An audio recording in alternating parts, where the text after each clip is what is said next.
Someone's knocking at the door. God is sending to you this moment the word of life, the word of grace that is able to build you up and connect you to all that God has for you in the land of the living. Are you facing any adversity? Are you facing any difficulty? Are you facing problems and challenges, difficulties of life? People of God, there is a word for you, the word of life. Hallelujah. It's a great privilege again coming your way, bringing to you the word of grace, the word of life. We give God all the glory, all the praise for sending his word to us, particularly in times like this. To him be all the glory. I welcome you afresh to Life Connection, the gospel media outreach of Rema Baptist of Osogbo. My name is Olubimi Balade, the pastor of the church. It's a privilege coming your way, and I consider it a great privilege that God has given us this assignment of sharing with you the word of life to exhort you and to encourage you in the journey of life. Today, by the grace of God, I want to share with you on a very important subject, and the topic of my meditation is if you will not forgive. If you will not forgive. You may ask again, doesn't this man has any other message to preach? Of course I do. But when God wants to achieve something in somebody's life, he keeps on sending his word in the same direction. Possibly you are the person that God has been sending this word to you, and he wants you to take definite step of forgiveness and reconciliation with somebody, and that you are here to do it. So today the Lord is leading us to share with you on the topic, if you will not forgive. Listen to what the scripture says in Ephesians chapter 4 verse 32 from the Bible, the word of life. The Bible says, and be ye kind to one another, tender-hearted, forgiving one another, even as God for Christ's sake has forgiven you. Even as God for Christ's sake has forgiven you. Anyone who does not have a forgiving heart, as it were, must know that there are some implications of such a decision. But listen to me this moment. If you will not forgive, there are things you must understand, and there are things you must be ready to do. Number one, if you will not forgive, then do not sin against God. Do not sin against God. You know why? God says your receiving forgiveness for yourself is in a measure dependent on your willingness to forgive other people. God has said it, that I will keep on forgiving you. In fact, from the text we have read in Ephesians chapter 4 verse 32, the Bible says at the closing chapter there that God for Christ's sake has forgiven you or continues to forgive you. He had forgiven you in the past. He continues to forgive you now. And when tomorrow comes, he will continue to forgive you. That is what God has committed himself to. It is a done deal with God that God is a forgiving God. But God says that if you want to have my forgiveness in your day-to-day interpersonal interaction with me as your maker, as your redeemer, as your God, then you must be willing to forgive other people. In Luke chapter 11 verse number 4, our Savior, the Lord Jesus Christ, the Savior of the whole world, has this to say.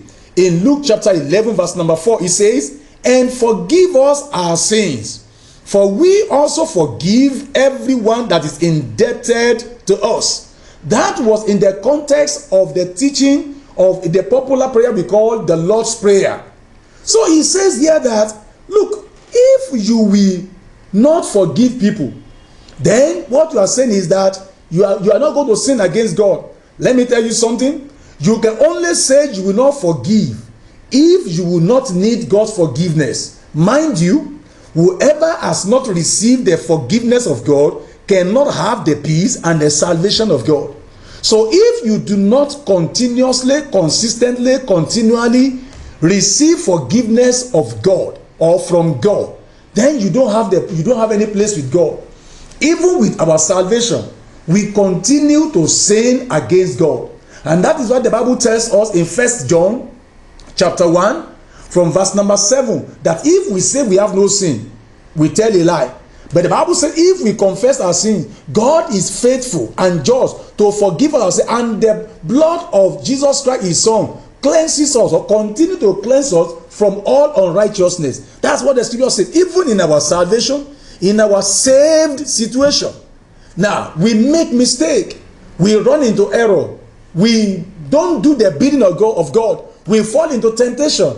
Therefore, we sin against God. And we continue to go to him to forgive us after the initial principal forgiveness from the original sin that we committed, since we are born into sin and we are born sinners. But after that, we continue to make mistakes and we continue to go to God to forgive us.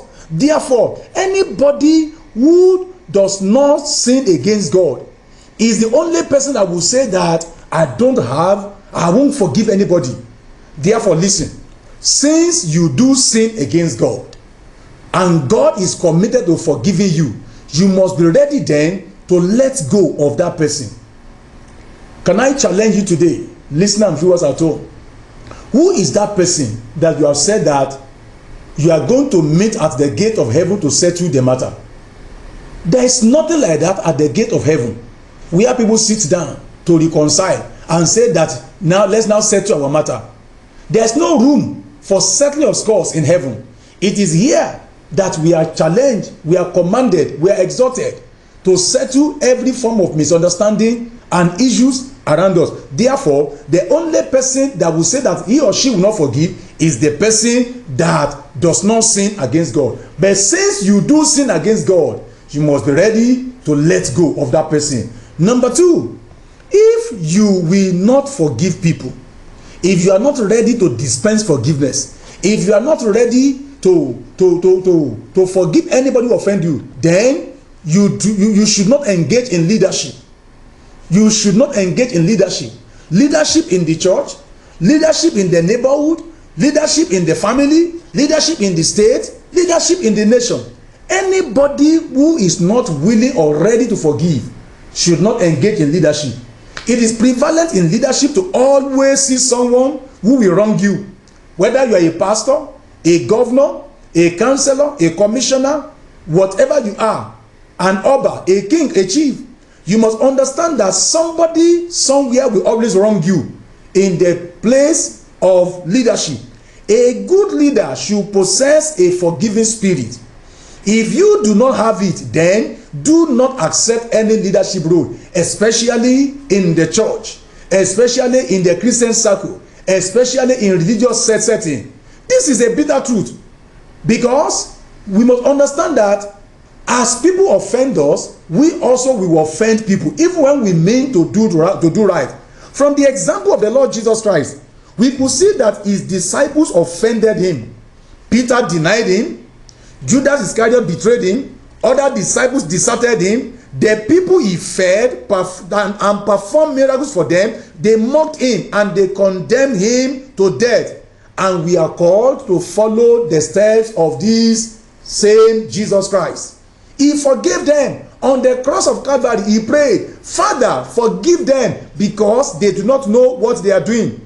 The moment Jesus rose from the dead, it was the same Peter he first sought to see.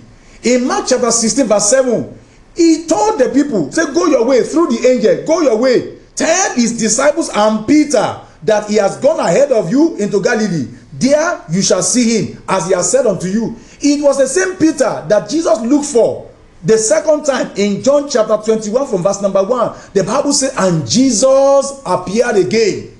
It was the same Peter, the backsliding Peter.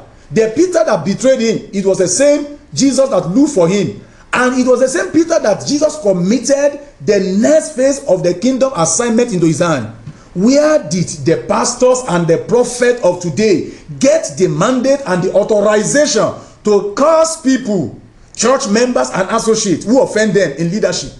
Some people will say that I will curse you by the calling of God upon my life. I will curse you by the anointing of God upon my life. We never see Jesus do that. That spirit, biblically speaking, is not from Jesus. That is the spirit of witchcraft and manipulation. God has not anointed any pastor to curse any church member. God has not anointed any pastor to destroy any sheep that God has placed under your care. You don't see a shepherd destroying the sheep. That is not possible. You don't see that. Therefore today, as a pastor, as a prophet, GO, senior pastor, as an associate or a church member offended you, and you say that I place a curse on him, get it right.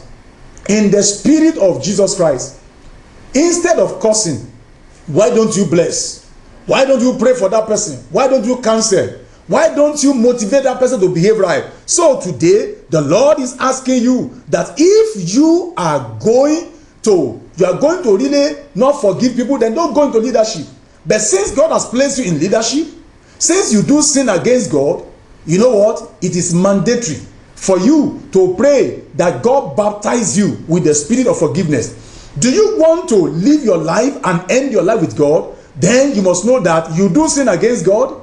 You will always need forgiveness from God. And the Bible says forgiveness is with God abundantly, so that all men may fear before him and that we may end up our journey with him. Therefore, if you know you do sin against God, you need to also cultivate the spirit and attitude and manners of forgiveness. Not only that, since God has placed you as a leader in your family, whether you are the husband, you are the wife, or anything you are in your family, you must know that that is a leadership position. Since somehow God has placed you as a leader in the neighborhood, a contributor one way or the other to whatever is happening in your neighborhood, in your church, wherever you are, you must know that God expects you to cultivate a heart of forgiveness. Therefore today, it is my prayer that as this word has come to you today, wherever you are, may you receive the grace and the baptism to forgive that person that has offended you in the name of the Lord Jesus Christ.